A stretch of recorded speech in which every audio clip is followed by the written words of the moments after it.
So I would like to call the meeting to order. We have a quorum now. And I'll just explain that the chair of this commission is ill and not here today. And since I was chair of a tree commission prior to this, I'm sort of filling in temporarily. In any case, we'll call the meeting to order and take a roll call. Jordan Blau. Present. Jerry Braun is not here. Michelle Byers not here. Jacob Byrne not here. And these people all had commitments or illness or something. I'm Jim Kramer here. Ann Trump Daniel. Present. Alana Gamage. Present. John Reuter here. Kira Tuso is absent, and Colin Walsh is absent. In any case, we do have a quorum, so we can proceed. The first order of business is approval of agenda. Are there any public comments about approval of agenda? Hearing none, then we can go ahead. Does anybody have comments or corrections or a motion to approve? I move to approve the agenda. Second? I'll second. Okay, we have a motion to approve, and all in favor, raise your hand. Thank you. So then we turn to approval of the chair. At our last meeting last month, we voted to elect Jacob Byrne as chair, but we didn't follow all of the correct procedures for Brown Act, and so we have to revisit that. Are there any public comments regarding the vote on election of Jacob Byrne as chair?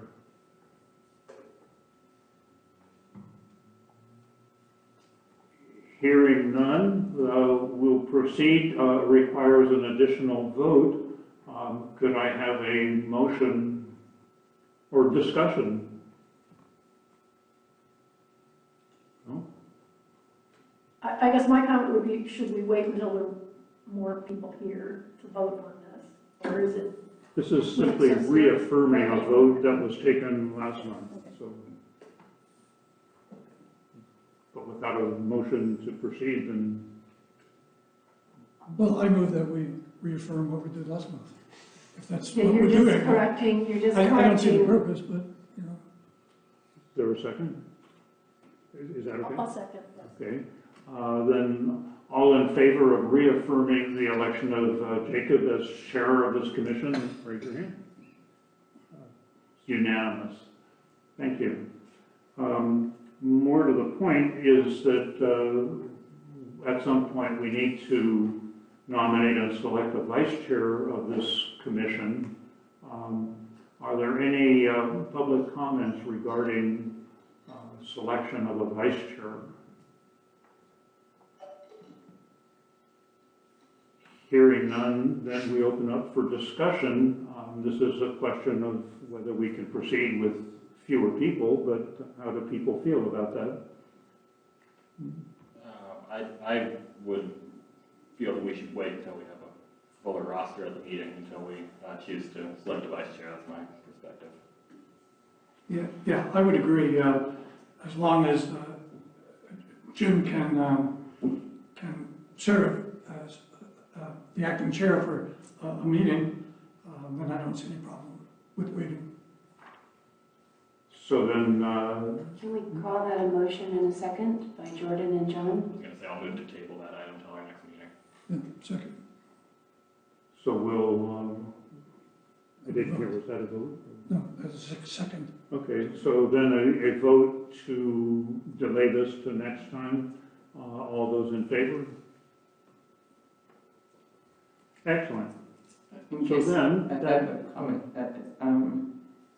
Should we also make a motion to acknowledge you as chair for today? I don't hear. Should we, Use your mic, please.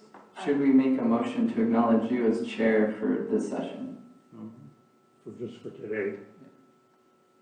You can bring that up as another item, and if anybody has concerns about it, then you can take a vote. But if everybody by acclaim says that Jim is fine, then I don't think you need to take a vote. Okay. Thanks. Does that make sense? I think Jim is fine. So it's okay, we can. I second that, yeah. Okay, so then that brings us to brief announcements from staff, commissioners, and council liaisons. Let's start with staff. Well, I will just mention what is already in practice, the clarification that we do take public comment on every item. That is a change from previous public policy. I don't know how long ago that change was made, but we were not aware of that at the last meeting. So we are now taking public comment for anyone that is interested in making public comment on every item. So thanks for doing that, Jim. The only other comment I'll have is that you have one set of minutes on your consent calendar today, and the other minutes are being updated to a new format provided by the city clerk. So you should get those next time. Does any other staff or city council member have comments? No, I'll just say I'm glad to be here and I'm looking forward to your discussion this evening. Thank you. And we're delighted that you are here. Jim, So- can I ask you? Yeah, then commission announcements. Okay. Yeah, just a question for Donna and staff. It may be too early, but given our discussion last time about commissions, their projects need to be approved and by the city council, and the city council will give things that they need. Do we, what's being envisioned for the next meeting, for example? Or is that something, you know, are we going to be just talking about projects that we want to see, or does the council envision them coming up with anything for next meeting?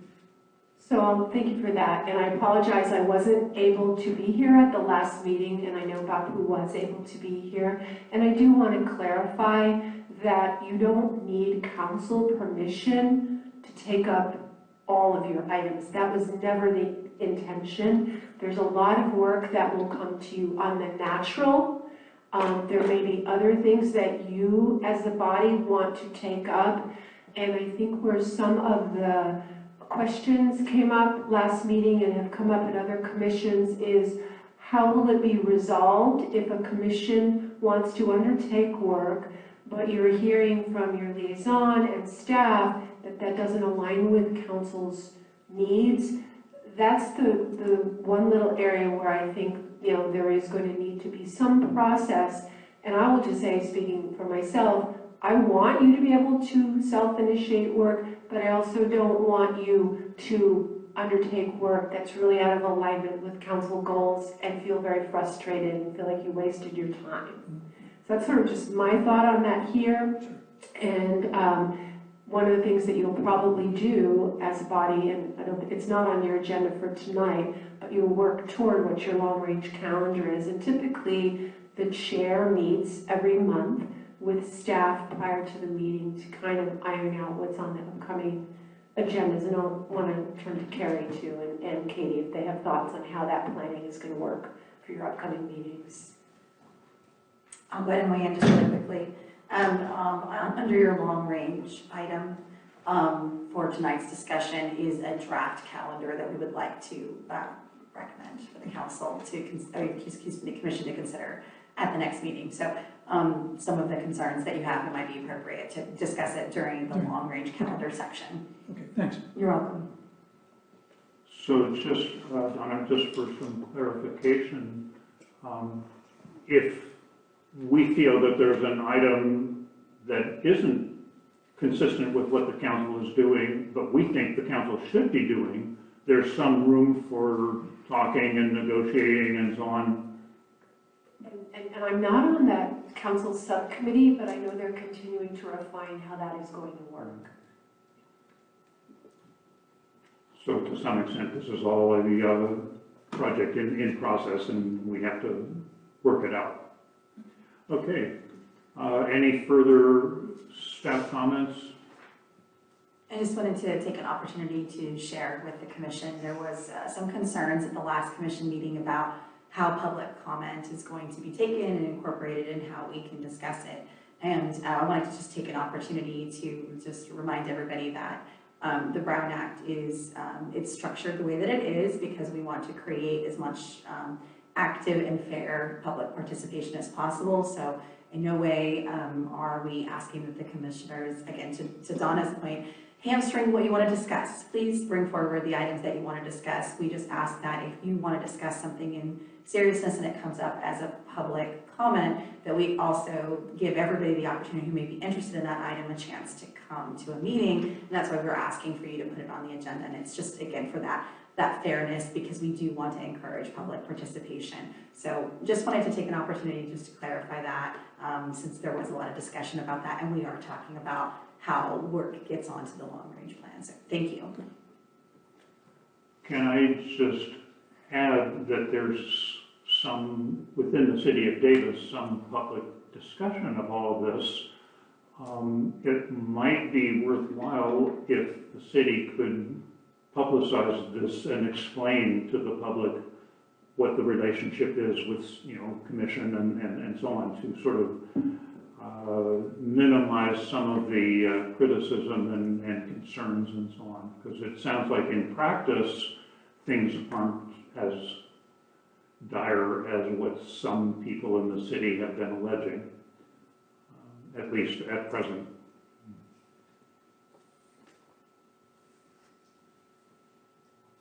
Okay, then no further comments. We'll move on to item 5 on the agenda, which is public comment. This allows anybody in the public to make comments of a general nature that are not related to things that are specifically on the agenda.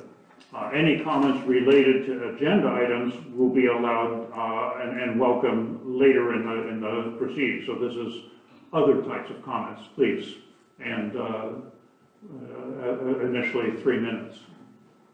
Thank you, good evening. My name is Hiram Jackson. I'm on the school board, but I'm here in my capacity representing the Yes on Measure T campaign that's on the November ballot.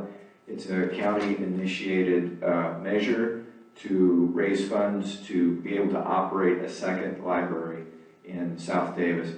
You may all know this. I'm here tonight because everyone in this room are engaged members of our community, and so I hope that you will, or perhaps have already voted for Yes on Measure T. I just wanted to say a few things about it. On most days, many days, Mary Stevens Branch is at capacity, especially right after school and definitely around finals week, both with the high school and also with UC Davis. It raises the library parcel tax by $49. If it doesn't pass, a likely scenario that would happen is that the Board of Supervisors for the county might divert some of the money that goes to the Mary Stevens to the South Davis branch. The South Davis branch will be built. The funds are there. That's already accounted for. This is just for operations. It wouldn't make sense to just leave the building empty, but it will correspondingly reduce the services that are at the Mary Stevens branch. So maybe it might be open a day or two and then closed a day or two here.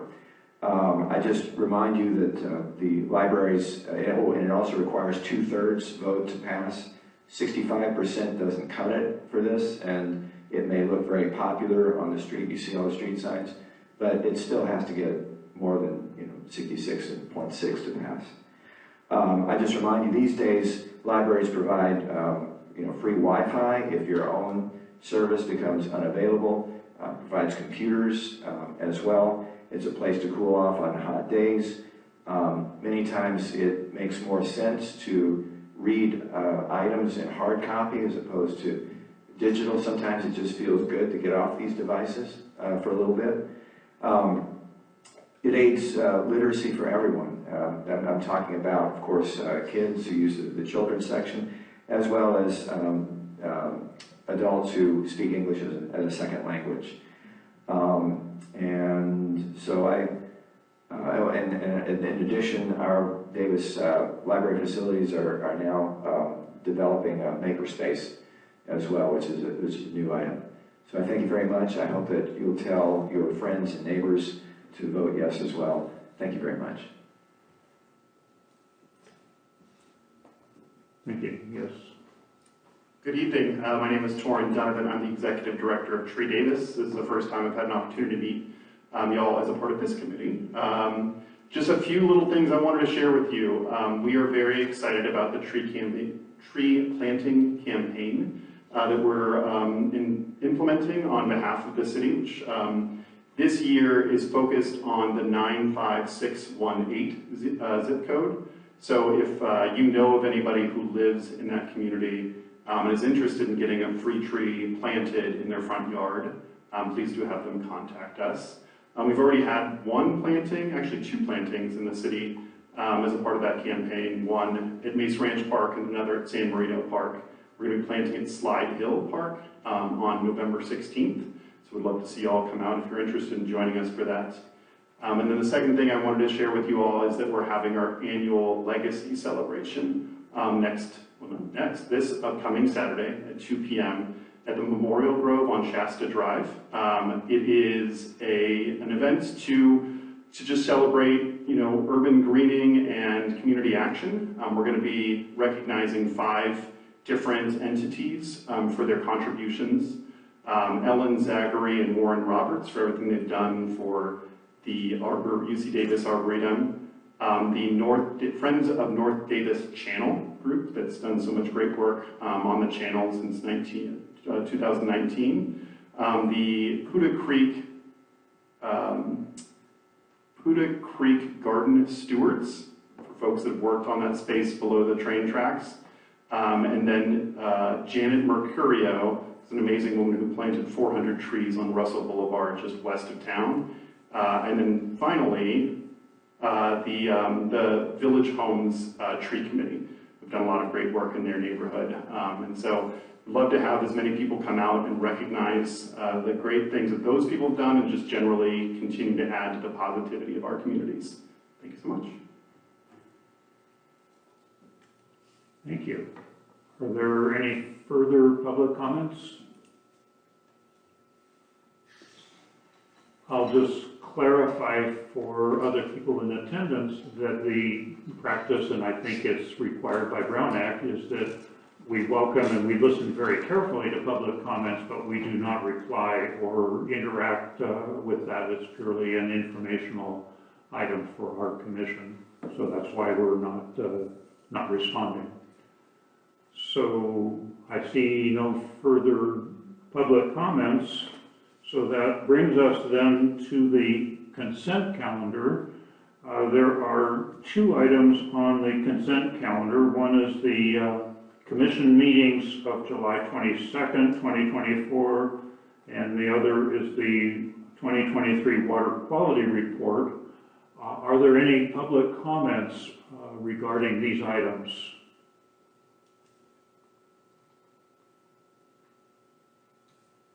Hearing none, we will proceed. Do staff have any comments or anything? Any discussion or questions? Does anybody wish to remove any item from the consent calendar? Not hearing anything, then I am waiting for a motion to approve the consent calendar. I move that we approve the consent calendar as written. I'll second. It's been moved and seconded. All in favor of approving the consent calendar? Thank you. Again, a unanimous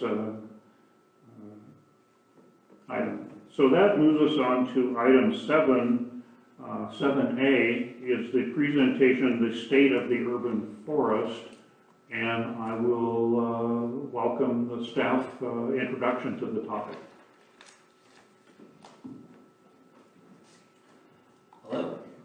Hello, new commission, Climate and Environmental Justice. My name is Charles Murphy. You mostly know me. So the presentation I'm about to give is based off of the State of the Urban Forest, which is a report that was released with the packet on Friday. The presentation was geared a bit heavy on just kind of background and understanding of how urban forestry operates. But we have four of the 5 folks here were part of the tree commission, so I might breeze by that a little quicker than anticipated. So if there are questions, feel free to pause me and ask away.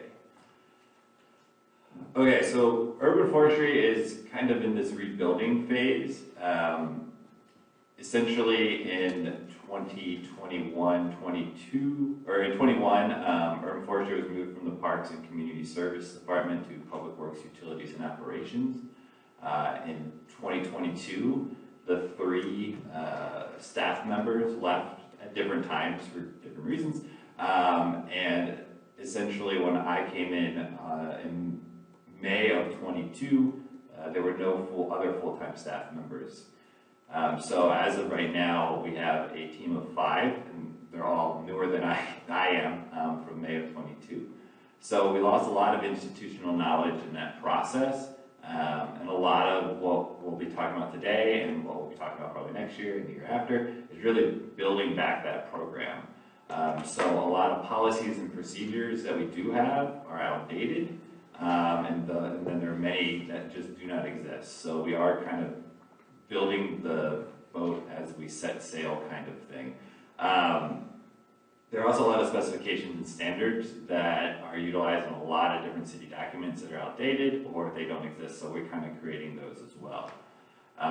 The adoption of the Urban Forest Management Plan happened a year after my arrival, basically in March of 23, and really is kind of the guiding document for basically what we've been doing since last year.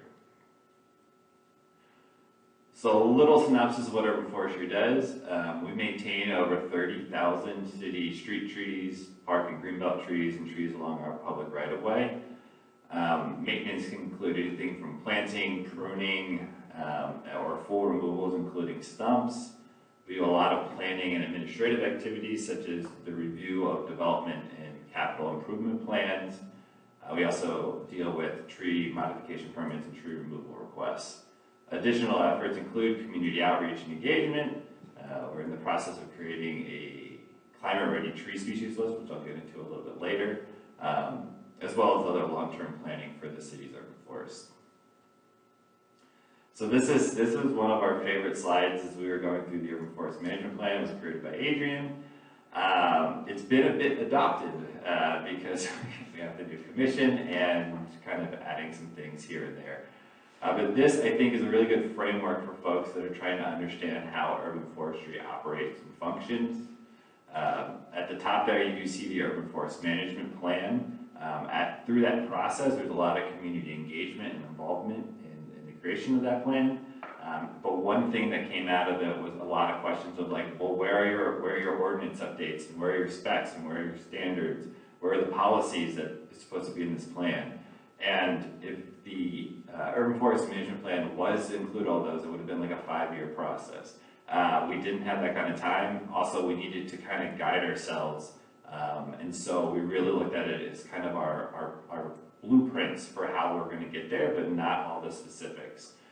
So realizing that it is more of a general planning document, it allowed us to kind of put in place things appropriately in terms of whether it was an enforcement or authority kind of thing, which needed to be updated within the ordinance, or as things that we could start building within forestry, whether that be the guidelines or the standards that we talked about, like specs and standards. You'll hear me say policy and procedures, specs and standards quite a bit tonight, because again, we are either updating or building a lot of those from scratch.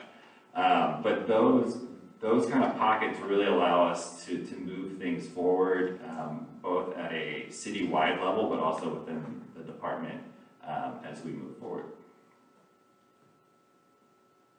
So just a bit about budget and staffing for fiscal year 24.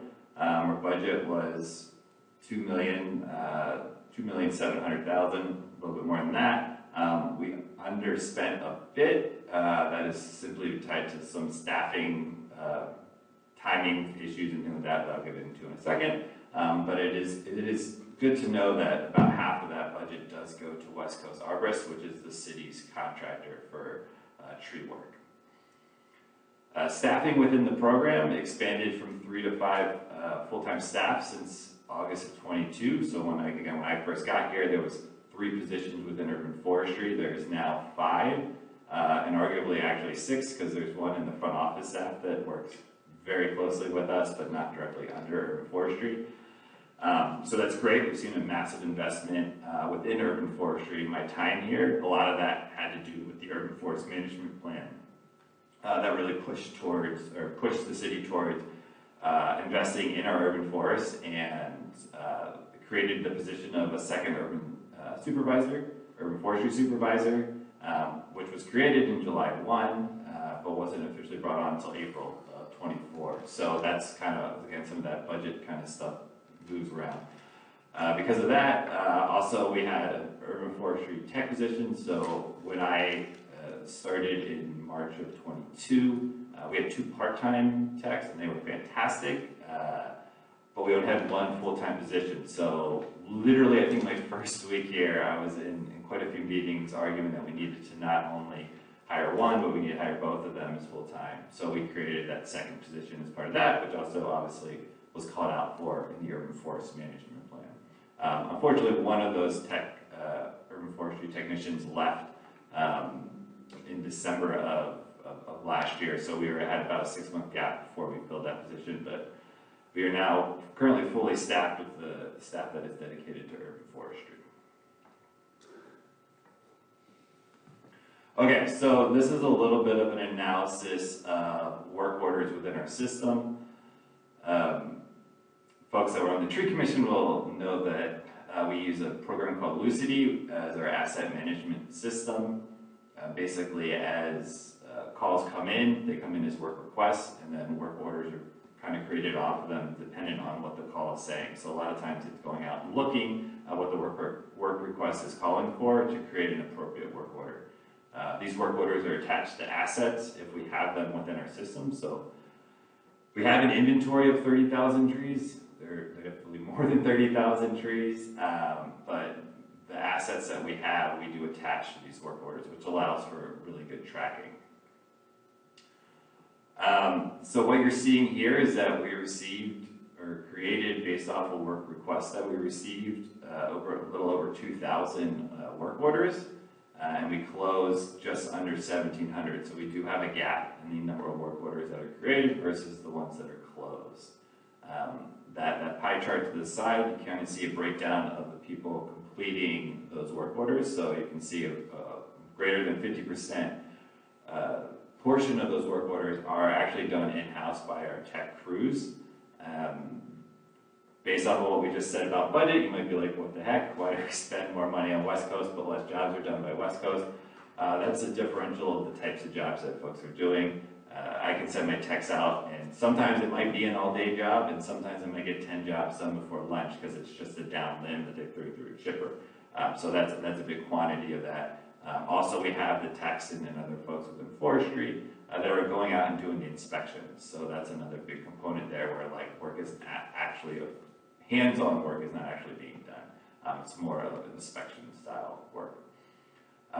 This does not include the additional almost 2,500 trees that were block pruned by West Coast, because we don't create individual work orders for each one of those trees that would just flood our system. And actually, in my time here, we've been reviewing with West Coast what the best way is to actually assign those jobs so that we can track where they are throughout the year of doing that work. It also does not include the amazing work that we contract with Tree Davis, which is the planting and young tree maintenance of currently almost 1,500 trees. Basically, the first 5 years of trees from planting through that 5 years, we are contracting with Tree Davis to plant those trees, to water, to weed, and mulch. And basically at the 5-year mark is where they basically get transitioned into part of the mature trees, although I don't know that I would call a 5-year-old tree a mature tree, but it is where they're converting over to our main style of maintenance. So what work is done? So this has kind of been mentioned a little bit, but I really want to kind of harp on this. So we do a lot of different things tied to trees. We don't just go out each time kind of blank on what we're going to do with the tree. That's why we try to assess trees first and then create the appropriate work orders. And that's why you'll see a large portion of the work orders that are completed are actual inspections. And I would argue actually there's more inspections than this. It's just the way that Lucity kind of operates in tracking mechanisms that we're kind of studying as we progress. But really, you can see here that the removals makes a decent chunk up, but it's really only, I think, a little over 200 trees that were removed this year.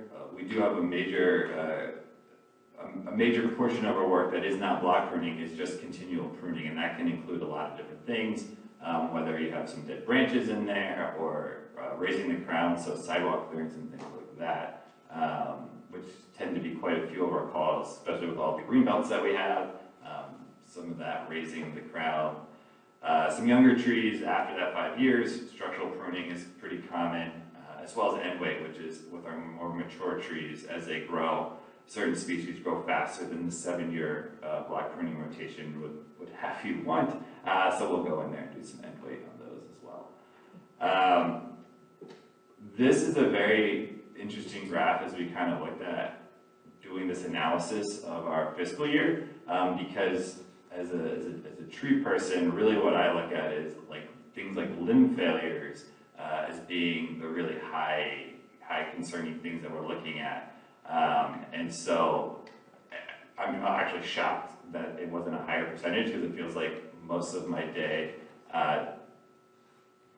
deals with those types of risks. So feeling like, oh, there's a broken branch, there's a hanger, is a lot of our running around and putting eyes on it to kind of deal with quickly, which obviously that's why it makes it feel like it is most of our jobs, but it isn't. It's just the ones that kind of become more prevalent. And then of course we also have cleanup, which are like chip requests and stump grinding, things like that. So if there's a down limb and it's not blocking anything, those are the types of jobs that we're talking about that can sit for a little bit, but do need to get done at some point. Talking a little bit about tree planting efforts. So again, a lot of this work is completely contracted with Tree Davis, and they do amazing work and provide amazing data, which allows us to make pretty graphs, which of course again was made by Adrian. So we planted 134 trees with way more maintained. Again, we're talking about 5 years of maintenance, so that's why that number is much higher, because that goes back into the years of the grant where we're planting 300 plus trees a year. The number of visits, so the reason this varies, and this is something that we're looking at not just with tree planting, but also within our data tied to maintenance, is if I go out and inspect a tree, that is a visit that basically is accounted as an asset that we looked at. If we go out and a limb is fallen for that tree, it's double counting that asset, and then if that tree gets touched again for some other reason now, so we're trying to figure those types of things out. With young tree maintenance, it's figured out for us because we know how many trees that we're maintaining, or Tree Davis is maintaining, and so those visits can include, again, some of the younger trees are going to get multiple waterings in a summer, and some of the older ones might not. So the number of visits per tree varies depending on how young it is. But yeah, you can see the different breakdowns that they have provided to us, differing from watering and weeding and mulching to pruning, as well as just simple health checks. So updating the urban forest management plan. So the state of the urban forest is called for within the urban forest management plan, which is why I'm here. But one of the big components of putting together this first report was really figuring out how and what we should be presenting to you all in the public. It's what's interesting, what's informative, while also kind of looking inward and figuring out, oh, it would be great if we actually collected this type of data, because then we can present on this at the end of the year. So we've been doing that for the last couple of weeks as we've been putting this report together. But a big component of the urban forest management plan that we did realize would have to be visited as part of this process is the implementation plan portion of the plan. So the urban forest management plan is completely online. There is no PDF you can download. It is completely a web-based system. And so the implementation plan has actual progress bars that were created in conjunction with city staff, but by the consultant that came in and created the plan for us. So when we internally just visited the different progress bars within the implementation plan, they're tied to objectives. Each objective can have anywhere from 1 action item to like 12. So internally with staff, we basically started to grade each action item and how we felt we had progressed in those individual items from a like 1 to 10 scale, and then averaged them out to look at the objectives. This is not something we did in the original setup of the urban forest management plan. It was very much, hey Jim, where do you think we're at? And that's cool, okay, we're at 50%. This was very much more an actual analysis of, again, it is not data driven. It is us thinking out loud how far we move things along. And so in doing that, I think it gives a much more accurate picture than what the original one does. So you will see some things within the plan where it jumped from like 0 to 40 or 50%. That's really because it shouldn't have been at 0. It should have been at like 30%. So we created a separate document that is combined as one for the agenda tonight. But it is literally supposed to be a read-along as you look at the progress bars within the implementation plan online, because it kind of gives us the ability to give you a few sentences of like, hey, this is why we think it jumped drastically, or this is what we've been doing to move this metric up. And so I think as we move forward each year, it's going to be much more accurate, and you're not going to see crazy jumps of 0 to 70 unless we do take on a specific project. So I think we're much better off at this point in terms of those progresses. Data analysis. So yeah, I think there's a couple of different action items and thus objectives and goals that are really tied around things like updating the inventory and more so like urban tree canopy analysis. So like talking about parking lot shade and moving things forward in that. So that's going to need tree canopy analysis every 5 to 10 years for some of those action items. Updated inventory is going to be giving us proper stocking levels, which is something we did not have when we first went through it. So these are things that are going to be things that we revisit every 5 to 10 years when we get new inventory. So again, we're pushing for a new inventory right now, but we're going to need one in another 5 to 10 years, and we'll need another one in 5 to 10 years. So at those intervals is when some of this data analysis is going to be able to happen. So if you go to our website right now and go to the State of the Urban Forest page, you'll get the data and information that is provided within this report for the 2024 fiscal year. But below that is stuff that will not be updated until we get a new canopy analysis or a new inventory, because those are things that just cannot happen every year because they're very expensive. But honestly, it doesn't make a whole lot of sense. So that's the type of stuff that we kind of realize, oh, some of these metrics and objective progress bars are not going to move forward until like 5 years, and then it's going to jump kind of a bit. So just be aware of that. As well as there's some continual efforts. It's kind of funny as we're reading through these things, it's like one of the action items is engage with the community. Well, I hope we never get to 100% with that, because I want to continually engage with the community. So it's those types of things that are going to be evergreen, where we're probably never going to get 100%, but we should be reviewing them every year to make sure that we are doing different things and trying different ways into engagement and things like that. So things that we're just going to constantly review, and as you guys look through this plan and the report, do take that in mind, as like some things are just not intended over the 40 years to hit 100% because they are evergreen.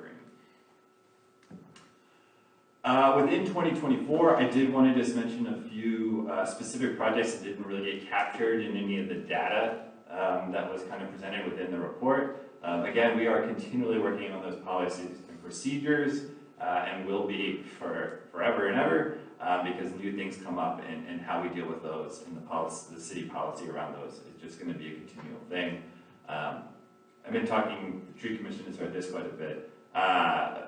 In past, the climate ready tree species list is on the verge of being brought to you all.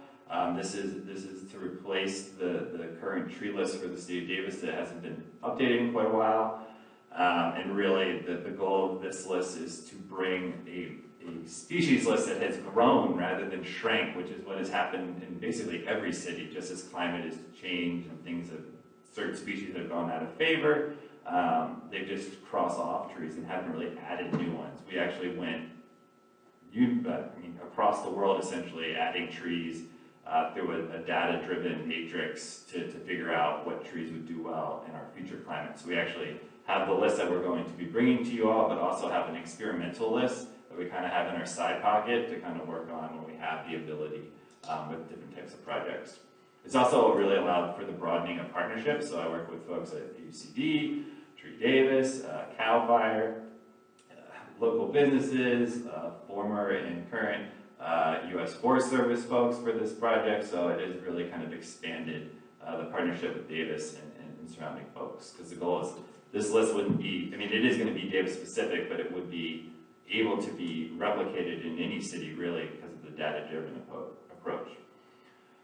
A couple of things, just really, really briefly. We had a proactive summer camp worth of tree work. So I know when I first got here, I really wanted to invest our efforts of being proactive, looking at trees around like playgrounds and heavily trafficked areas within our parks.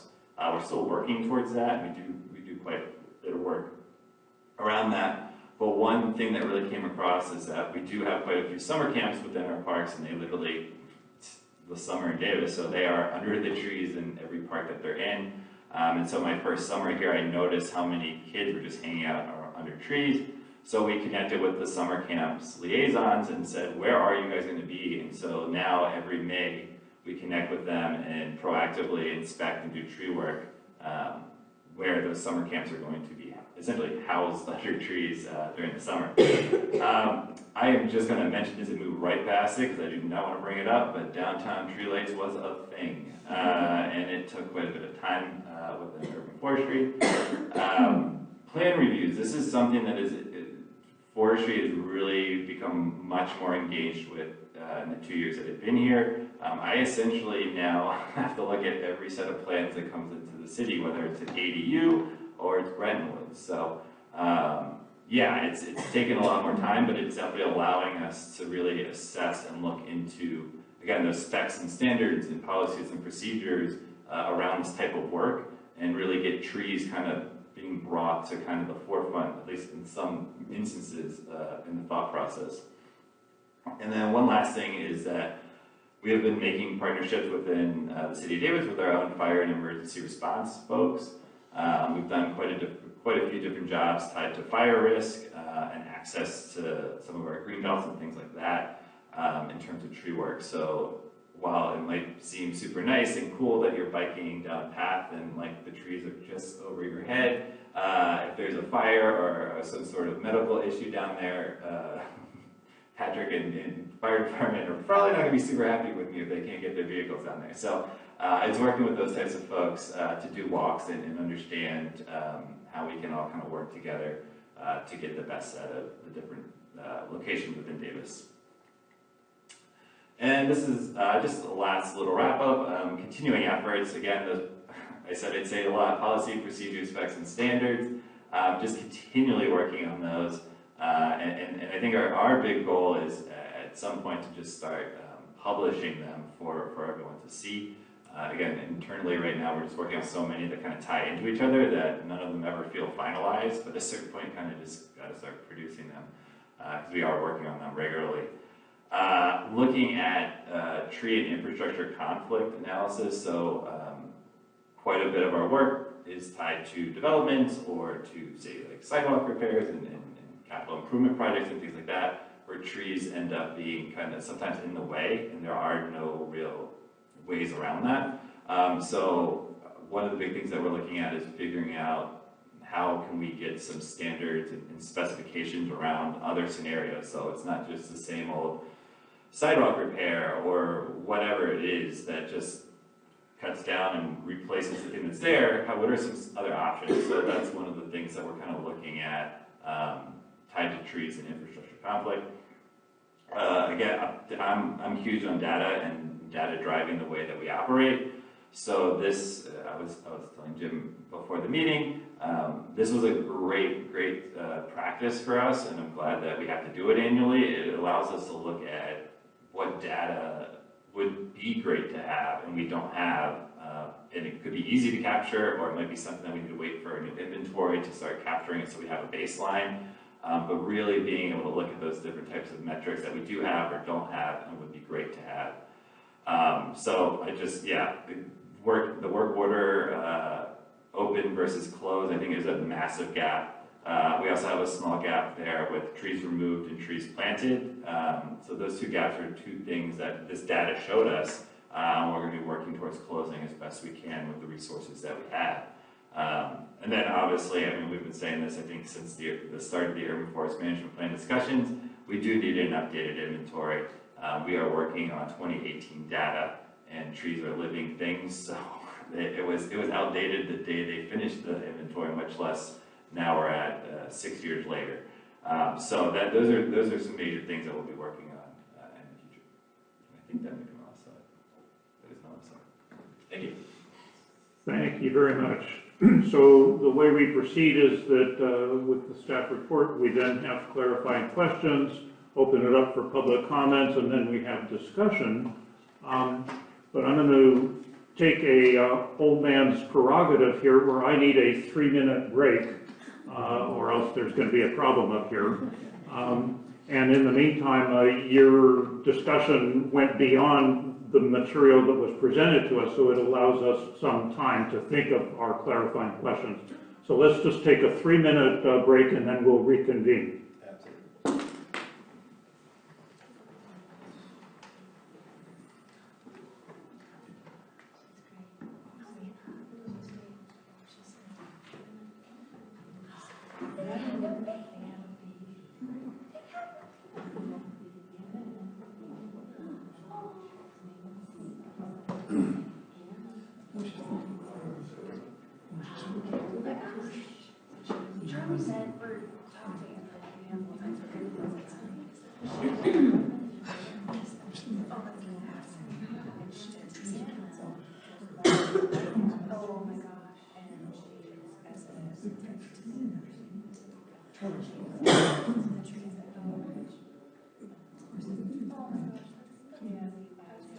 Well, that's, so, there's, okay, so like Alan said, 50 pounds a day. So, there's several things, so there's all the trees within the city, right? We'll never inventory, arguably a lot of those are private, access. Dependent on size. Well, size, the type of property. Well, I know that Anna was, If you have a, she was in town longer, and tree in your backyard, you can cut down. they're chopping. But if you pull a permit to do work in your house, For someone else, you can't. finding a job. So there's maybe weird someone caveats feeling like like she had to do that too. But So that's. arguably, as part of the permit process, then you're triggering this notion of, oh, you can require somebody to have it, whatever. But so to Alan, so those types of trees are whatever, you're gonna get those with our analysis, the canopy, so like our looking down at the trees. The other ones are.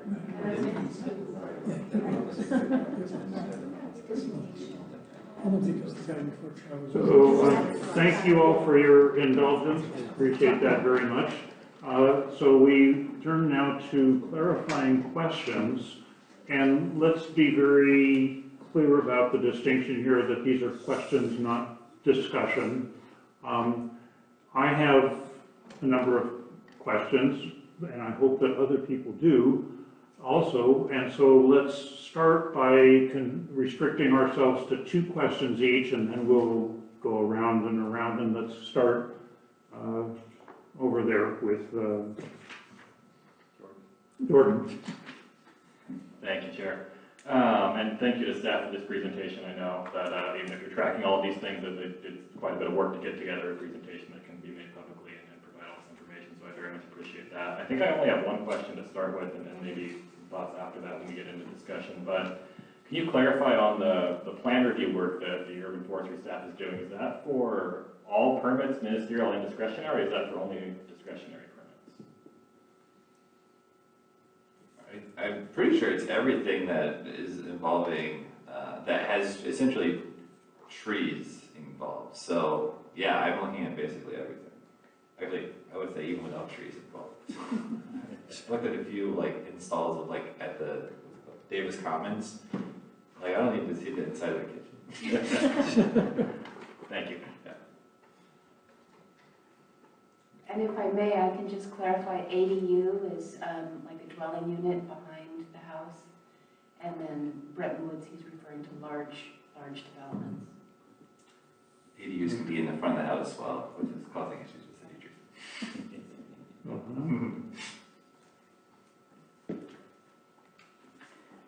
I wanted to ask a question about the community engagement that you mentioned on the commission, or so the report. I'm pretty big on community engagement. I really like talking about it. Are there sorts of metrics or outcomes in terms of what you look forward to in terms of community engagement? And I guess that's my question. Yeah, that's a great question. So because we're in kind of that beginning rebuilding process, I think the way that we are doing community engagement is so kind of like throw everything at the wall and see what's stuck. So through the urban forest management plan process, we learned quite a bit, I think. We hosted several just like Zoom meetings because it was still that kind of time. We tried to utilize the tree commission as one of those in-person kind of things. And really the most engagement we got would be going to the farmer's market and tabling. So when you look at things like that, like our metric is how many people are showing up and having like honest conversations. But I do think that as we continue to grow the program, what community engagement is also changing. So for example, working with Tree Davis, our planting efforts before I got here and tied to the urban forest management plan and the CAL FIRE grant was we had money to plant hundreds of trees. Well, that's probably the easiest thing. Like, I mean, you got the money, that's step one, pretty easy, of getting trees in the ground because you've got kind of some sort of guiding force, right? I think what we're looking at now with the resources that we have within the city is looking at, well, what's the best way to get trees in the ground? And that's not always the cheapest way, which would be just paying a contractor to go plant trees and just keep moving on. It is that community engagement piece. So how do we measure that is a great question. So within the last planting season in fiscal year 24, us and Tree Davis basically did 3 different aspects. We were doing plantings within parks and trying to engage the surrounding community, but also volunteers throughout the city. We did replacement, so where trees were removed, we just kind of had an address and we're reaching out to folks like, hey, we're putting a new tree here. But a third component was really 100% engagement with the community, and we planted trees in Davis Manor, where I went to a Taco Tuesday and talked to community folks in somebody's house and had coffee in somebody's living room. So I don't know how you measure that. I think that's something that we constantly are looking at. That planting had a very high engagement with volunteers from the community, which I think if you look at like some of the park plantings, you might get 1 or 2, but really a lot of the volunteers are from, say, the university or a club from the high school or things like that. So I think looking at those types of things and figuring out what are the metrics we want to like grade ourselves on is something we need to figure out. But because we do so many different things, I don't know that we have one strict metric at this point. Thanks for your answer. One of the priorities of the Climate and Environmental Justice Commission is community outreach and engagement. And one of the things that I hope we can have a conversation about in the future is how we as a commission can promote or support the community engagement efforts and potentially bring different organizations together to discuss what we can do. Because there's a lot of people, I think, in this community that want an outlet to has something to do, something productive to do, and we could give them that outlet potentially to benefit all of us. So my first two questions are drawing upon the report that was submitted to us. And on page 6, there's a statement, you don't need to look at it, I'll read it. It is believed that while some of this deficit was tied to not being fully staffed throughout the year, a true picture of the urban forest capacity is still being developed. And then it says additional resources and data will be crucial. And then on page 8, there's a statement saying, in some cases, additional resources may be necessary to accomplish program goals. I'm wondering if you have some sense on what kind of resources, how much, and what are the likelihood in the next few years of obtaining them? Ooh, great question.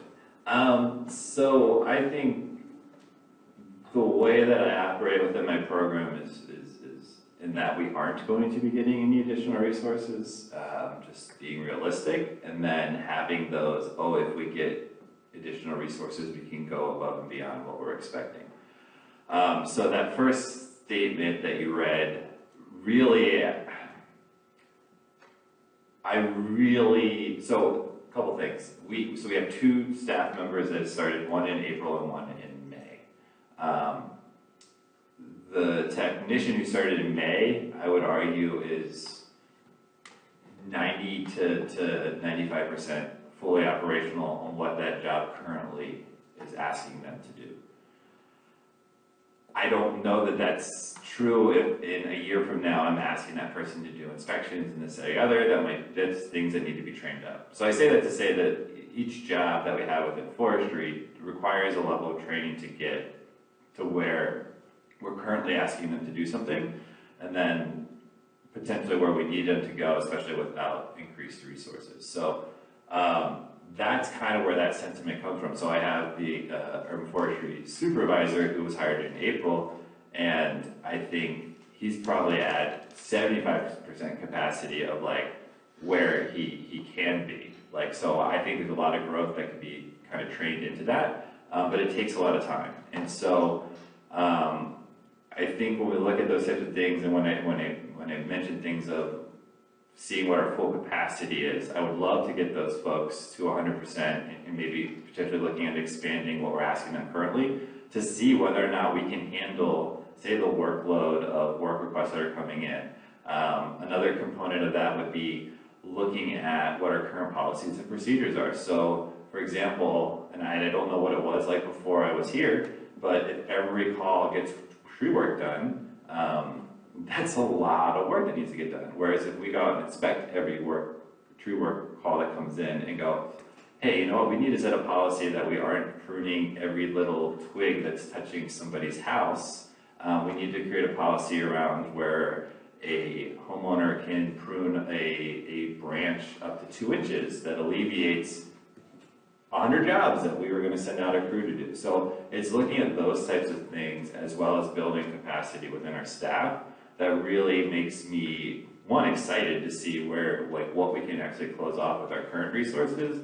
But then again, with the notion of increased resources, really what we could really do. I think with additional resources, again, the big thing that is going to keep coming up is an updated inventory.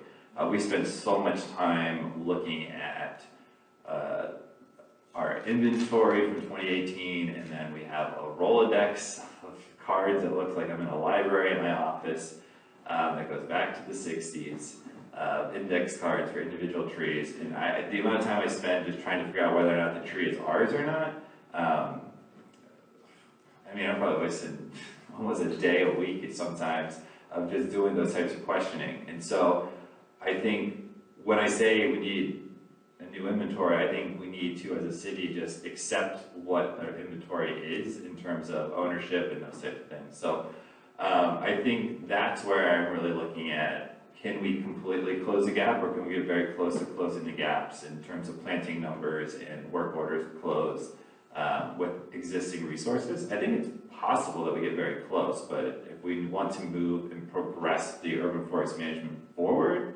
that becomes a question of where we need additional resources. So do we expand upon just more than replacing the trees that we lose? Because if we want to increase the canopy, or as we all know, the bigger trees are the ones that are removed, right? We're not removing a ton of little trees, we're removing big trees. So we're losing those big canopies and we are replacing with smaller trees. And obviously, within the report, you see the bell curve of trees planted. Arguably, we should be at a much higher number of 0 to 6 inches because that would be the large number of smaller trees we're planting.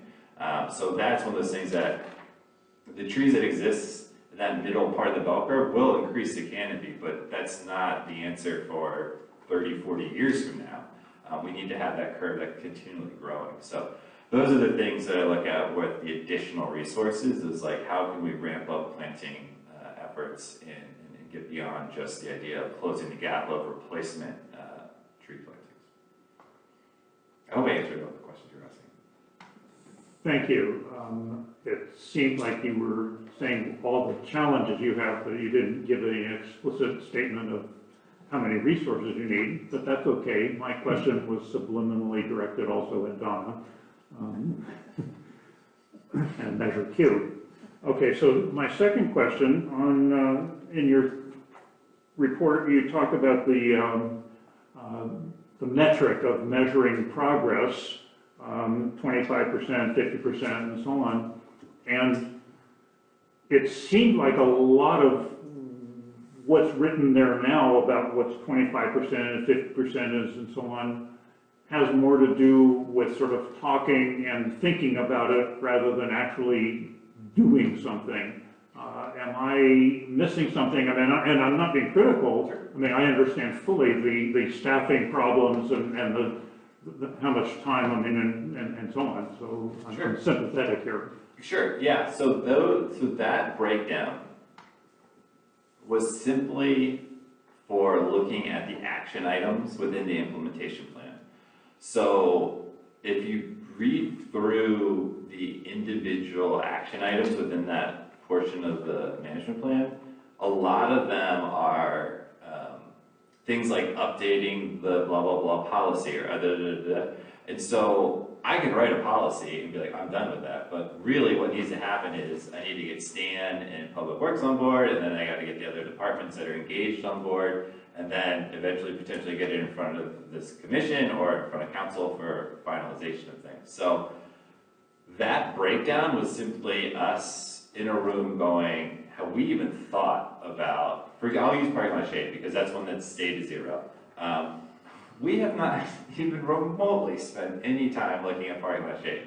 If we had started having internal discussions and felt comfortable that like, hey, we've got an idea of how we're going to move this thing forward, I think that's progress, because the end goal of 100% for that action item is producing a policy. So to me, it's like, and again, it's not a perfect system, but it's better than what was just, well, let's give it a 0 because we haven't thought about it. Because like then there's no, well, why did we move it to 10%? Just because we didn't, nobody yelled at us about parking lot shade. So it's not a perfect system by any way, but again, it was a way to put numbers to our thoughts to at a granular level of the action item, so that when we went to look at the actual objective progressives, we could be like, okay. And honestly, it looks, and it makes a lot of sense, to, at least to me. And I'm happy to talk to anybody after this if there's ones where they're like, what are you doing that you think this is worthy of jumping up? But the fact that all of them, or for the most part, most of them were either things that just got missed when the management plan first came out, or we have actively been working on them. And we even went down on some, which was very clear, like, hey, we thought we were farther ahead, but we looked at the action items within that objective, and we are not as far as we thought we just looked at. So, yeah, it was, again, it's not a perfect system. It was just something so that we could go, hey, why do we think we're 50% done this action item? And it's because we've started engagement with other departments, and they seem on board because we know what way we want to go. Thank you. I mean, I have other questions, but I limited us to 2 to begin with. So, John? Yeah, thanks, Charlie. That was really nice presentation. 2 quick questions. When the council decided to combine the tree commission and NRC, they were talking about having an advisory group for for tree removals. And I was just wondering if you could tell us, has that started up or is it in the works? Or? It's in the works. There have been a couple of draft formats that are kind of been waiting for different approvals and agreements on things. It's pretty close. It just needs some final, I think, kind of like agreement and rubber stamping on it. But yeah, I think the big goal with those is looking at, obviously there will always be the situations where it needs to be an appealable thing and conversations to be had, but it's starting to create policies kind of like what we did with the tree commission. So like we did things where somebody's driveway was a big one where we said, well, let them tear up the driveway, and if they can't relay their driveway without the tree being basically killed, we would remove the tree. That's something that we're like, okay, well, that makes a whole lot of sense. The commission's on board. There was one that went through the commission to council where a person wanted to pay to have their tree removed, and it was a pair that was not in great condition, but also I didn't want to spend my money removing the tree because if I did, it would be, and so council like, yeah, absolutely. And so in our staff report, we said, hey, this is going to be a policy. If somebody wants to remove a tree and we agree it's in not great health, but we don't, it would be at the bottom of our queue for removal, we'll allow them to do that if they're going to replace a tree. So that was a policy. So I think the idea here is that system is kind of fleshing that out so that as the board kind of gets created, or that advisory, whatever it's called, gets committed created, that we can start utilizing that to not bring the same things up, but we can come up with concrete answers for them. Okay, good. So bottom line is that group is being formed. Yes, but now it has not officially been formed yet. Okay. Let me just add on that. Later on, there's a reference to something called the Tree Advisory Board. Is that what you're talking about? That's what I labeled it as. That's just what I labeled it as when I created my first draft of what it would look like, but that was a few iterations ago. Okay, the other quick question for now is, and maybe Turin, I don't know if you can comment on this, but of all the trees that are planted, do you know what the percent of them that he failed to thrive? Ooh, so you're saying failed to thrive versus survivability? That's a great question. So I'm sure actually that Torrin and Tree Davis could answer that. I can't, but I do think there is, there's a couple of things that we do want to be looking at. So one thing that's come up in the last couple of months is that we have a species that has created, quite a few have died over across a couple of different planting seasons, so we're looking at those types of concerns. So no, I don't know off the top of my head, but it is something that I think, especially again, as I was creating this document, I definitely waited to the last minute to ask Tree Davis for their numbers, so I apologize in advance, or I guess in the past. But yeah, I think looking at a more fleshed out kind of planting thing and survivability and those types of things would be something to be looking at for future years to be presented as part of this. But So by the rules of our commission, can we ask Turin directly? I don't know. We're going to have public comment, so. Oh. That would be a good public. Okay, great. Those are my two for now. Thanks. I don't have any questions. I just want to thank everyone for putting the information together and giving us an update. And this is obviously important information and progress is being made, and so it's great to see that. So thank you. So we'll start again. Do you have more questions? I have no more clarifying questions. I also don't have any more clarifying questions, but I did want to acknowledge your work. I think it's great and it's nice to see an update. It's been a while since we've seen what's been going on. Thank you. So I do have another question, but I'll just mention that the handout that came with the agenda for all the different goals and so on didn't list these 40%, 50%, and so on. But I went online and looked at it, and so I did have all sorts of questions about that. But I'll defer that. More or less, you've answered it. The question that I have is, in the report on page 8, there's a comment, item number 1 under urban forestry continues and so on. It says, more ingrained involvement with plan reviews for all building and development projects. as well as development of materials for applicants explaining regulations around trees. Does that refer to more than just amending or updating Chapter 37 and having policies and procedures? Is that referring to what was called rubrics and requirements about development projects? I mean, because there are some development projects being proposed. That's a great question. So,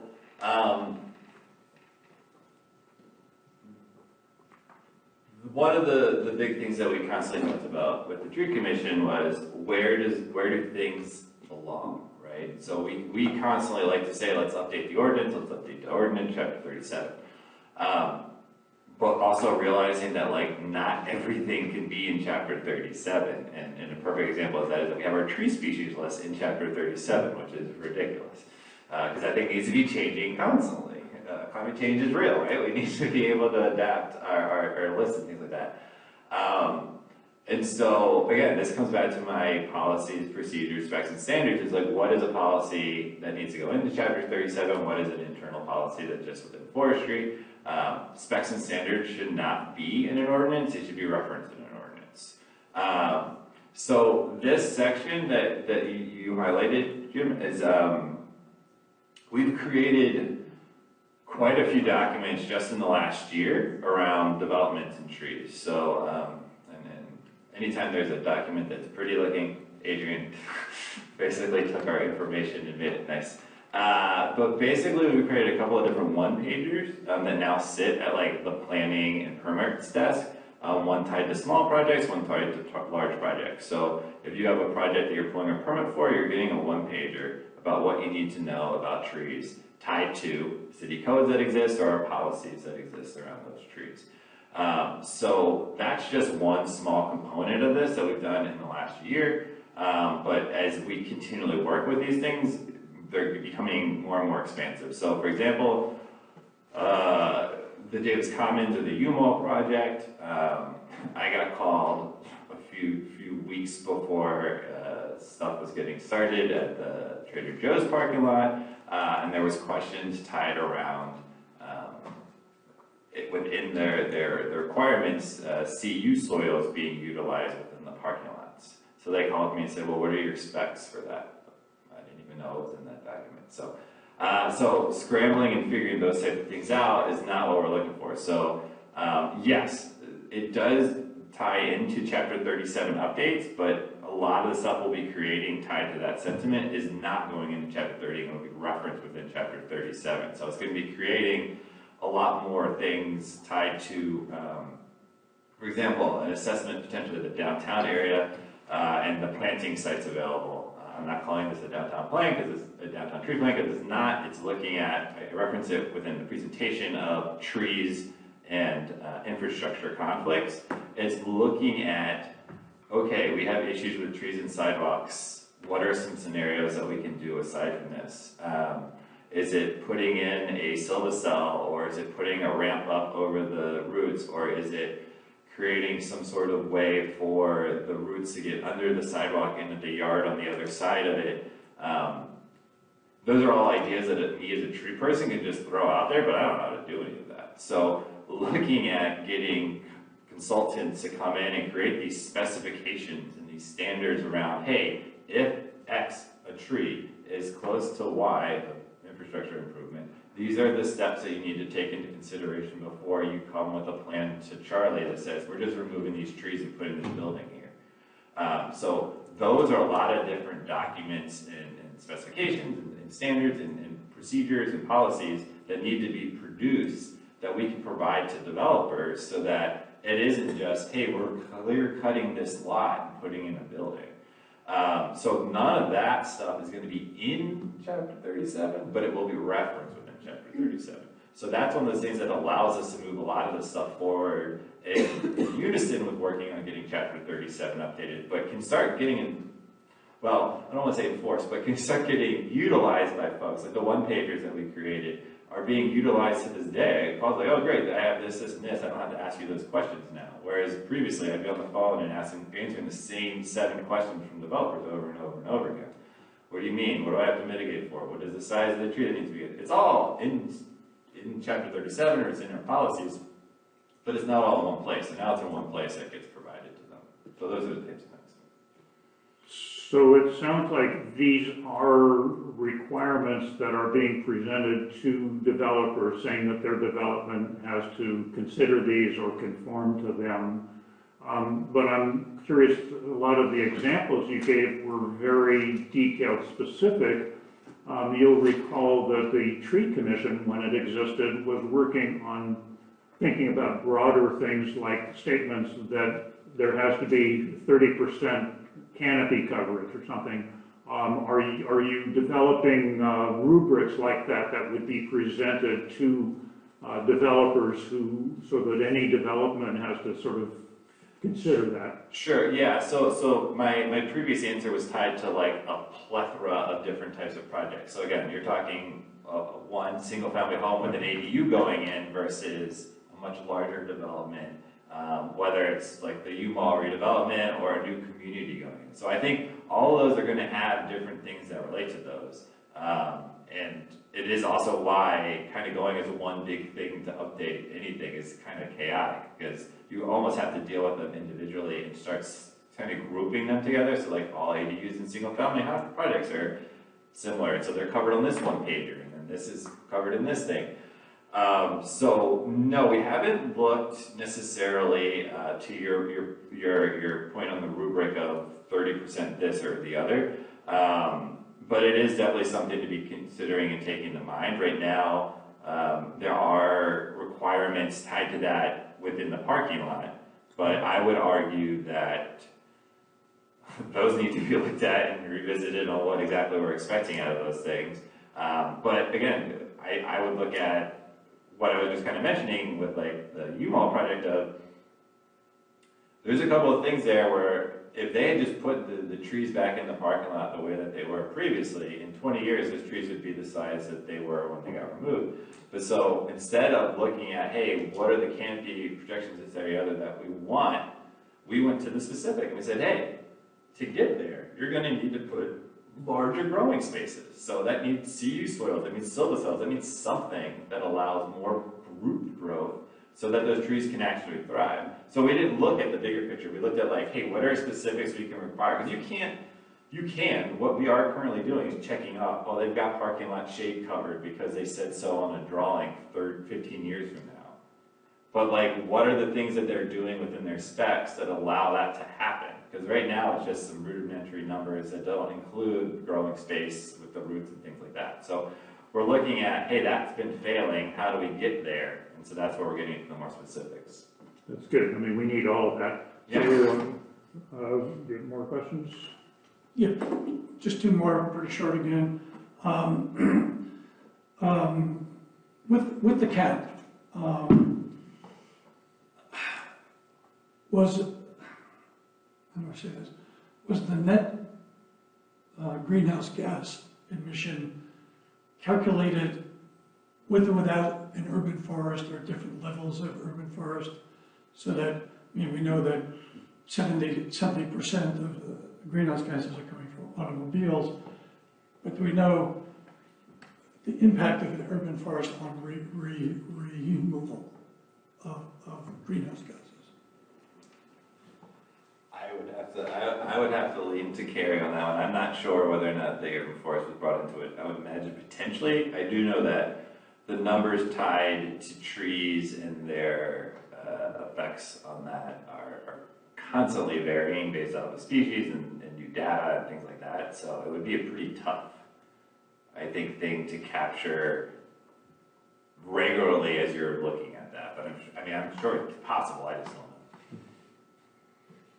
You're really talking about the greenhouse gas inventory Well, to capture what? yeah, I'm just saying if for example, you could double the size of the urban forest, let's just use a number. How much greenhouse gases could be saved by having a twofold, a half-fold, a third-fold increase in the urban forest? Right, and I do understand your question. I was just going to say that at this time, things like urban forest and carbon capture sequestration in the urban forest is not included in the greenhouse gas inventory. When we did the climate action plan, we do have an action for the private urban forest and landscape. And when we calculated greenhouse gas reductions or sequestration, I don't recall that action had data that was associated with it. So we're sort of in a space where we're really counting emissions that are made, not counting emissions that are, we're not counting sequestration or removal at this time. So it's a very important component. I know that that was one of the concepts that was relayed to the Tree Commission when you were from the NRC, when the Urban Forest Management Plan was being developed, and the comment was, how do we quantify some of this information when we're analyzing the existing and proposed urban forest? So at this point, I'm not aware of those numbers being included. It's more likely in a community that's, say, largely agricultural, that the agricultural emissions and carbon sequestration would be counted. But in Davis, we don't have those numbers at this time. I'll just add that the California Air Resources Board is in the same state of struggling with this and trying to incorporate it. So you're not behind with it. No, and that's really where we are, is that the methodologies that are typically used do not consider this. And it's something that we talked about with our consultant during development of the Climate Action and Adaptation Plan. We really should be getting credits for that type of thing, but it's not the current methodology for greenhouse gas inventories. So there wasn't really a way to capture that. There has been sort of education and outreach in Davis because of Tree Davis and the city's work of putting up signs on trees that says this tree captures this much carbon or whatever, but putting the two together into a comprehensive idea of what do we do, no, that has not been done. Okay, the last question, and maybe I'll go from what Jim was saying.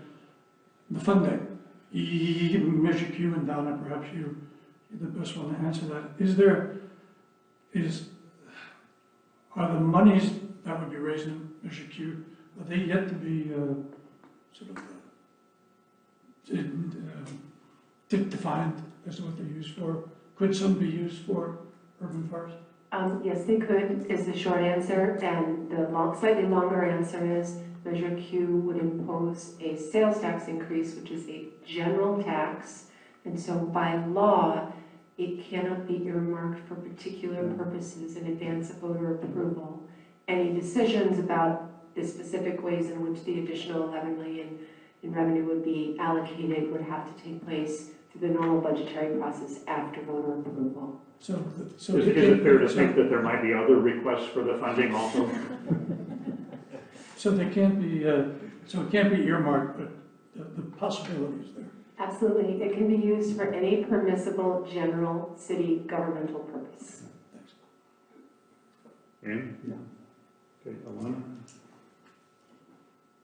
I wanted to ask a question about the potential future collaboration between the Urban Forestry Department and the Climate Action and Adaptation Plan.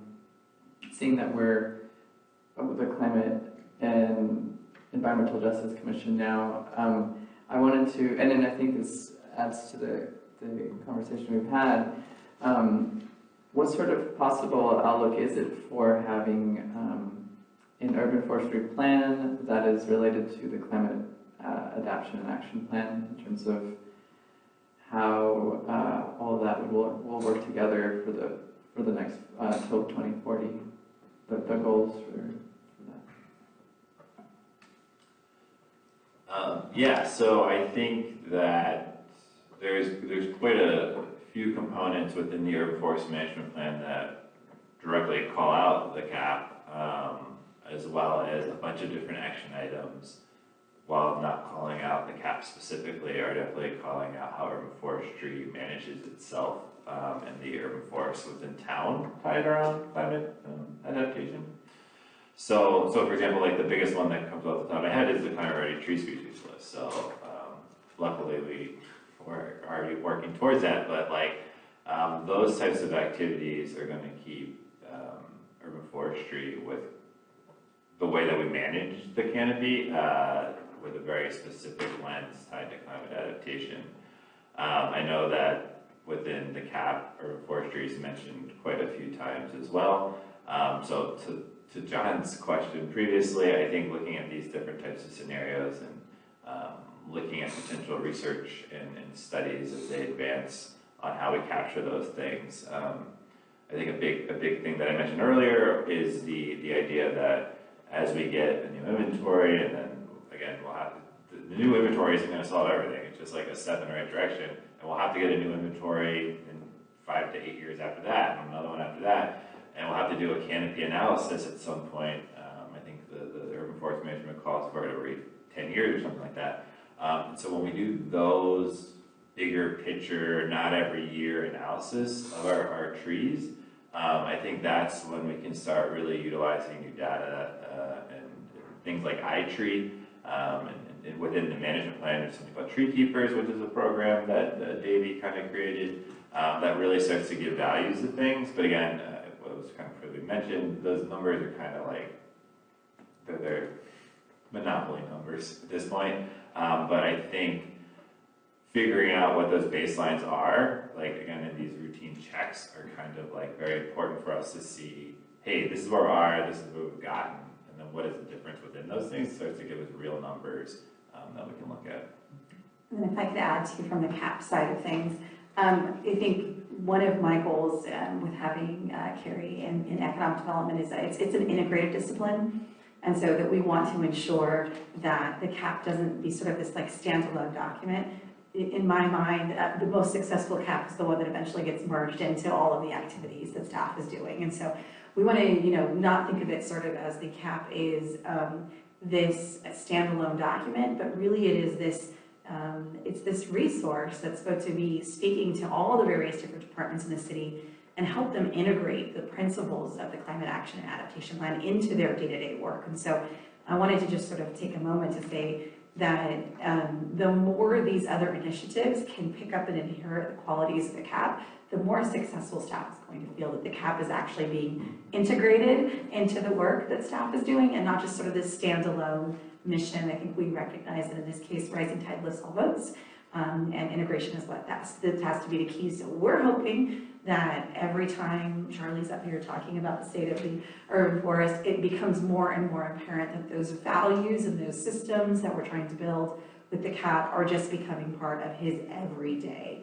workloads. I just wanted to share that from the CAP side. Like, we actually hope to get away from having to be our guiding document and more like it's our benchmark dashboard kind of progress checking document, because we hope that our coworkers will inherit those things and adopt them and take them on as part of their own mission. So just wanted to share that. And we think Charlie's doing a great job with that.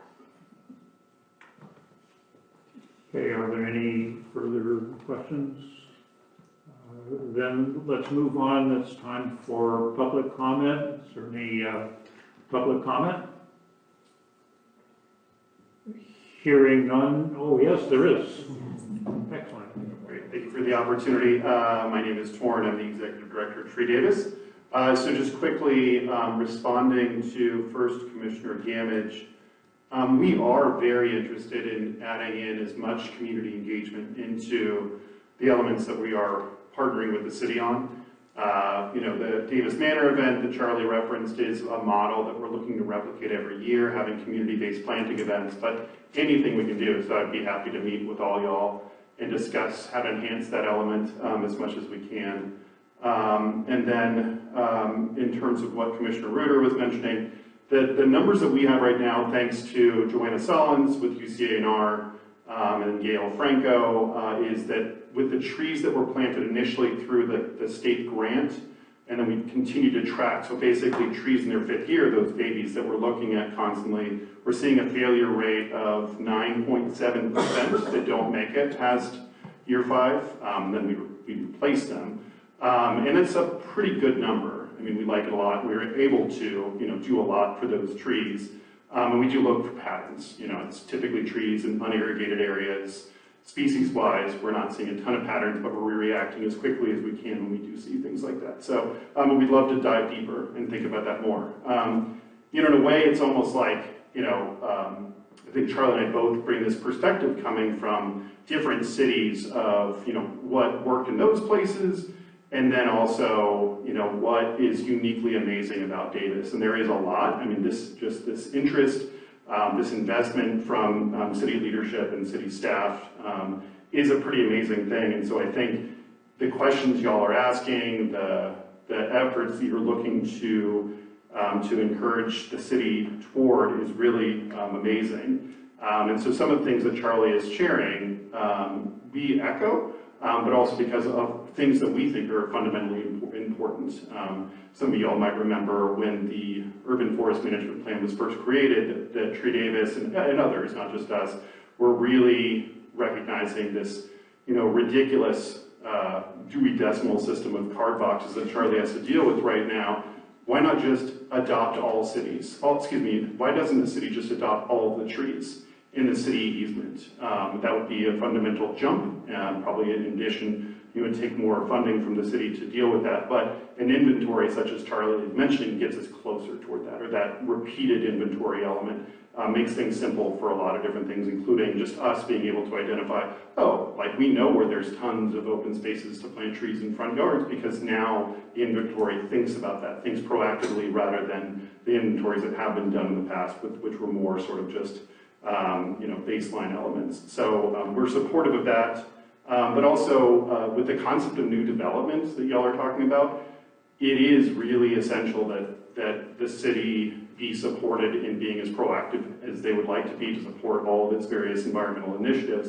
I mean, a rough metric is that 80% of the plantable space in any urban space is on private property. And so knowing that we encourage developers to seed that forest early makes it a lot easier. I mean, one neighborhood that we work in a lot right now is Wild Horse, and there's no darn plantable space in that community because they put the utilities running straight through the tiny little postage stamp front yard, and so we can't plant. And that's what it is, but just a little bit more thoughtfulness in how we develop our communities means that you have a much more healthy community to live in the future. And so, I'll just leave it with this fact that, coming from LA and coming from Sacramento, and then Charlie can speak his piece, but these other cities, don't get to think about it as hard as y'all do, and we do. And so let's just keep pushing for it, because if it can be done, it can certainly be done in Davis.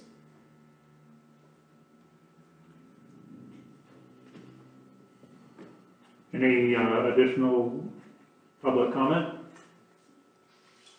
Then we can move on to discussion, and hopefully a little bit brief. We've sort of belabored this topic, but I'll start off with a couple of very brief comments. I just want to commend Charlie for incredible progress since he's arrived. It just stands out compared to what existed before. Given the resource constraints and so on, you've done amazing. And then I just want to add to something that Katie was talking about at the end. In the CAP, unfortunately, urban forest was designated as adaptation, but in fact it belongs as mitigation. And it's not just the carbon sequestration, the biggest part is the heat island effect and reducing the need for air conditioning and so on. So hopefully that all gets incorporated. And I'll just point out, you probably know, but the NRC designated the expansion of urban forests as one of the 5 top priority items to be addressed immediately. Comments? Yeah, I've got a couple here. I would say I do think, I think the point that was made about the CAP being a framework, right, and a guidance document into the future is really something we should keep in mind, and that even if something's not explicitly referenced, that we're going to do this exact action or this exact tactic, it's still kind of under that umbrella of expanding that urban forest. That can look a lot of different ways. And so I think that flexibility is actually really valuable when you're, trying to fund these things and looking at these initiatives in the future. Kind of coming back around to the community engagement point, I would definitely encourage staff to think about, just measurables that go along with that community engagement, because I do think, I fully agree that should be an ongoing, evergreen item, but how many contacts with people, how many events are we attending? What are those points of contact, and how are we tracking? Is that increasing? Is that decreasing? Are there things changing over time with how we're able to engage with the community on urban forestry specifically? I think that would be really valuable on that dashboard. I'm going to bounce around a little bit. I just have a couple here. Based on kind of some of the conversation here, I think I do have questions about, Charlie, maybe the use of your time and looking at the kitchen remodels, right? And I'm wondering if there's conversations with community development happening about where can we streamline these plan reviews when they don't need to go to urban forestry and not take up that time that you can be, doing other things and then pushing these other initiatives forward. I think being really thoughtful about that. It's, I think, sometimes easy to say, let's just look at everything and that way we're covered and there's no gaps. And it's like, sure, but what are we losing? What's the opportunity cost of looking at everything? And can we find ways where there are some, processes in place where some things, slide their way around your desk if they don't need to fill it. And then I also do wonder about, how as the intersection of kind of people requesting services, either on their trees or trees in their, near their house in the right of way, on their walking path, whatever, are those opportunities to do that community engagement and education? Are you guys looking at that in ways of, we're sending staff out somewhere, let's meet with that landowner, let's meet with that homeowner, and do some of these conversations. I'm wondering if that's something you guys are considering. Maybe the staffing is small enough that's really challenging, you're trying to get to a lot of calls, but that's, I think, when you're having those direct interactions with the public, that's a really, I think, effective method of kind of communicating some of these things overall. So overall, again, I appreciate the presentation. Those are just kind of some comments based on what I heard, but that's about what I have. Thank you. I wanted to ask, there were 5 guiding principles for the Climate and Environmental Justice Commission. One of them was the community engagement piece, but I don't have it in front of me right now. Do you recall the other 4? Just for my memory.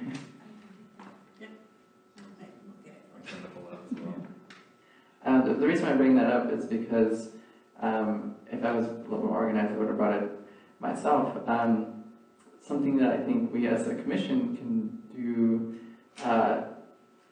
our part in is to keep referring to those items as we engage with these reports and see how we can support. Do you have them? I found them, yeah. I think you're referring to the purpose and function, the 5 bullet points under the purpose and function.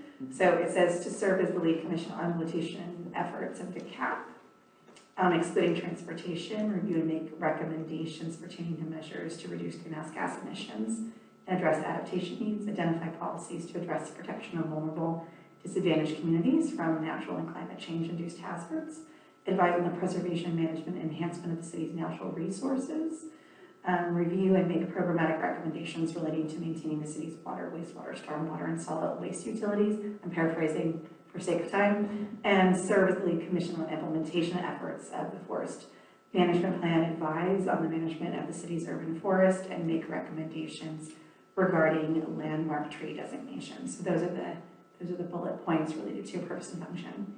Thank you for letting me paraphrase. Those are, thank you for finding that. There was another set of 5 as well, and I think in terms of the commission. So I recall what you're talking about too, and it's not in the formal authorizing resolution, and it may have been in this, it's somewhere. So we'll take a look, because I know there was a lot of discussion about engaging commissions in community outreach, and I know that it's somewhere, but it's not in the formal resolution. I can give you this 5. It's in the commission orientation packet. Yes, that's the one. And it is the General Commission Operations and Guiding Principles.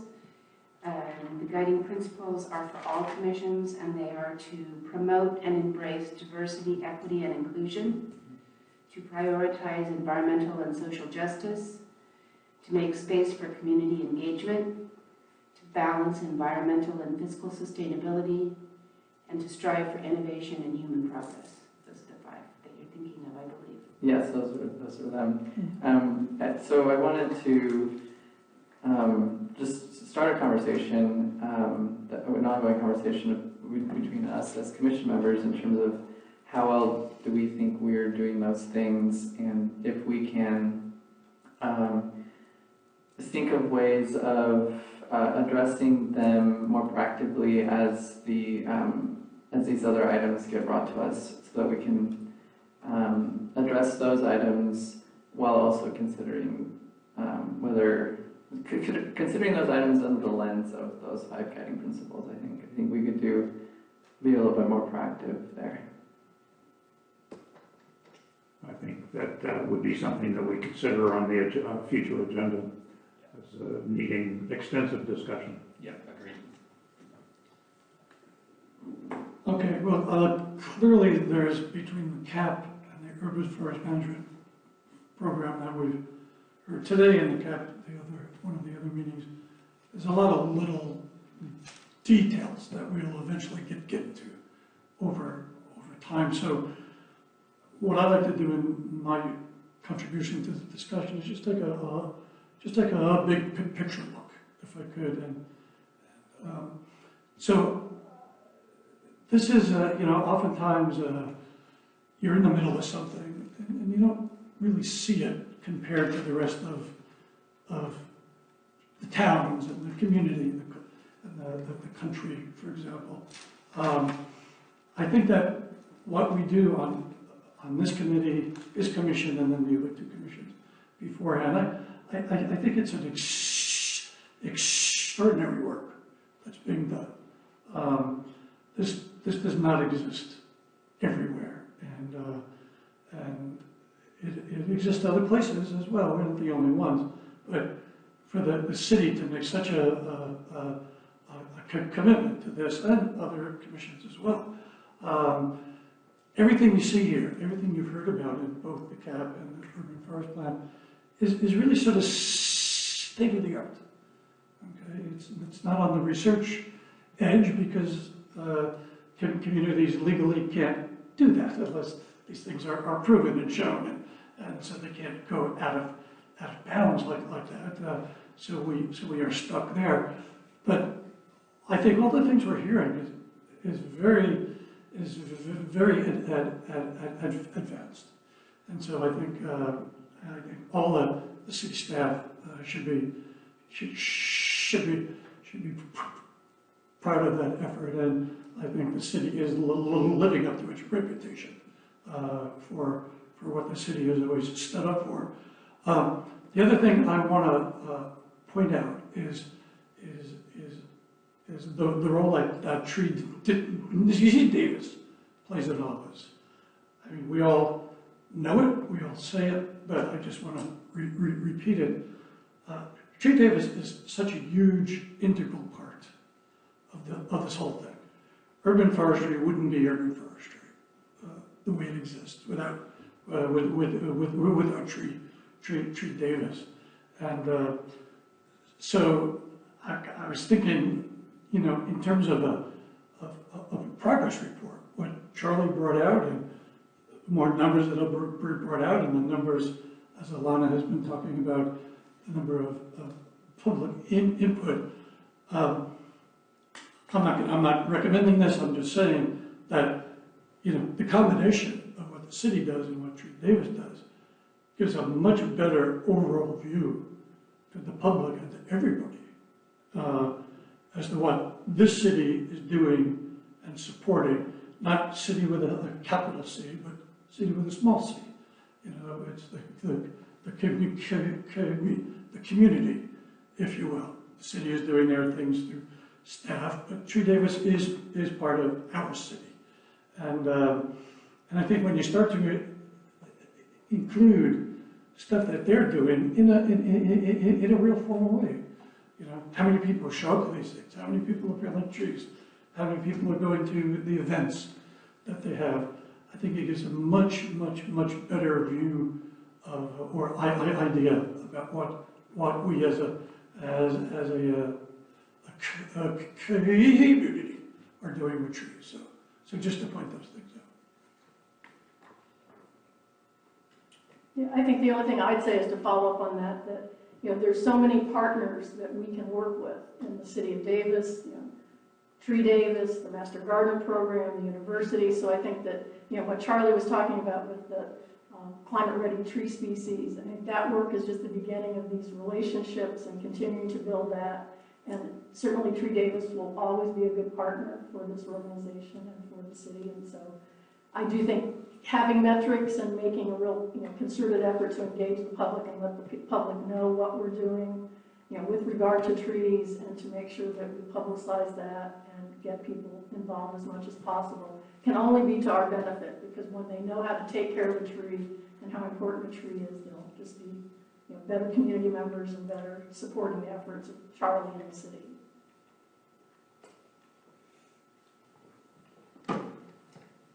Brief. I have one last thought there to add to the last commissioner's comment.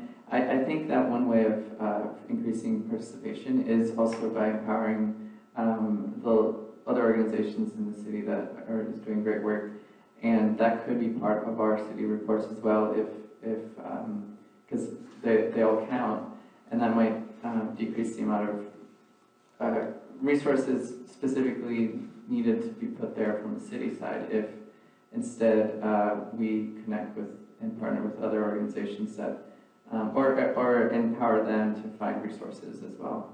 And then we can do our part by empowering them and then have it count.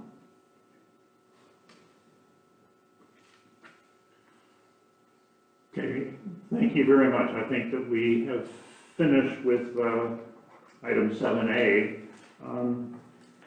Item 7B is discussion of potential tour opportunities, and this has a great deal to do with about how we might structure that draft calendar, or how you would like us to be bringing that information back at the next meeting. And then also the next item, which is the engagement with other commissions' best practices. I'm going to be working with the city clerk. The guidelines that Carrie referenced earlier are just one component of the work that we are doing to support our commissions. And so we will be previewing to this commission first best practices on how the commissioners can engage with other commissions when it may be appropriate, what's the correct process. So that gets into the calendar discussion so that you can, again, link your calendar work with others. So those are my only comments on those, and I take full responsibility for what happens next, because this was not Carrie's doing, it was mine. So thank you. So Carrie, correct me if I'm wrong, but I believe that the agenda for the November meeting is something that you work out with Jacob, and these are items that are recommended here, and we also have them, if time permits, a discussion about equity and inclusion, diversity. And I do apologize, I missed some of Katie's comments because we had an issue with the camera. Yeah. I wanted to make sure we were recording. So were you saying that there's going to be a presentation from staff on these two items? Because, okay, I have no further comments. Right. And then to answer your question, yes, that is typically how it works, is that we would have this longer range calendar that we can discuss here. And then in terms of like if we have too many asks on it, or staff needs more time to prepare something, or again, as I mentioned earlier, there may be dependencies, this has got to come before this.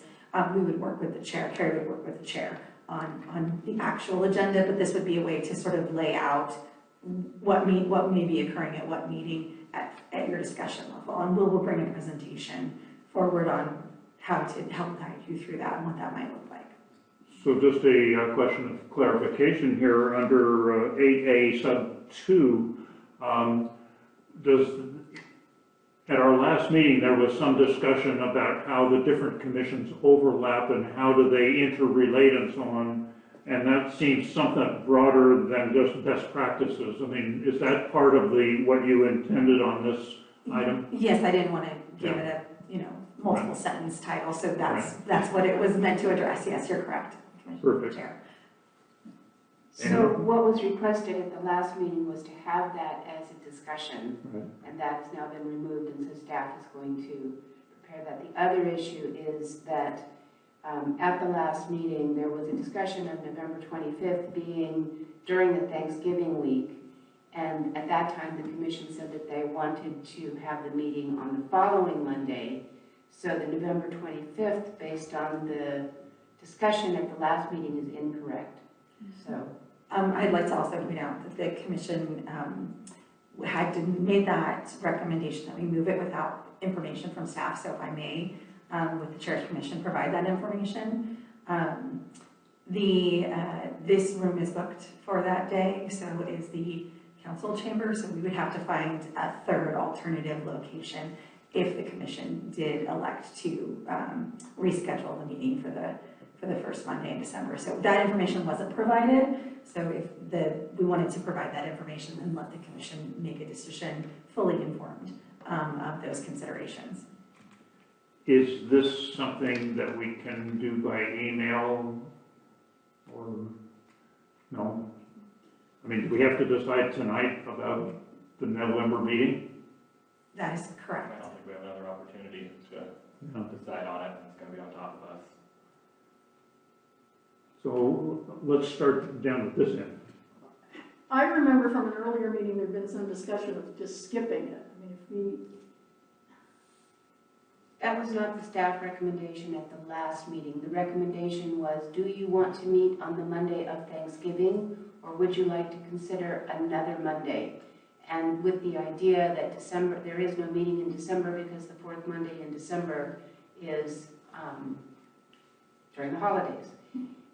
The commission discussion was very clear that you did not want to skip the November meeting, even though that was not the question before you. In past years, there has always been the opportunity to find another location. The question is more, is the commission available? I have been told by the city clerk that if a date is selected that this room is not available, we can work around that. But that may not be the most current information because Katie has more current information. So it sounds to me like what Katie is saying is that the only option is November 25th. So I'm not really sure. I don't want to paraphrase incorrectly. But at the last meeting, the discussion was that it was also a smaller group, and the group that was here preferred the following Monday. I believe it's the 3rd, but The second. December 2nd. December 2nd. Yeah, so just to clarify, so this is our first option. Our second option is the conference room. That's also booked, so we have to find a third option. So just advising the commissioners that if you decide to direct staff to schedule this meeting for another meeting, we could potentially run into some conflict in finding an alternative location. We have not done that homework yet, but I'm in full disclosure. That's what we wanted to share. It sounds to me like the easiest thing is the November 25th. I'm wondering, is that impossible for people? Well, I mean, I'd like to, It's fine with me. well, we're making comments, yeah, okay, so my comment is either is fine with me, but I don't think we could, as we said, we can't skip a meeting in November and December. So, even if it happens December 7th or 8th, that's fine with me. But I think we need to have a meeting within a week or two, or whatever, 3, let's just not go to January, cancel this one, and then the November one's December's canceled. So, I know I'm not being clear, but I think the Monday after Thanksgiving would work out the best.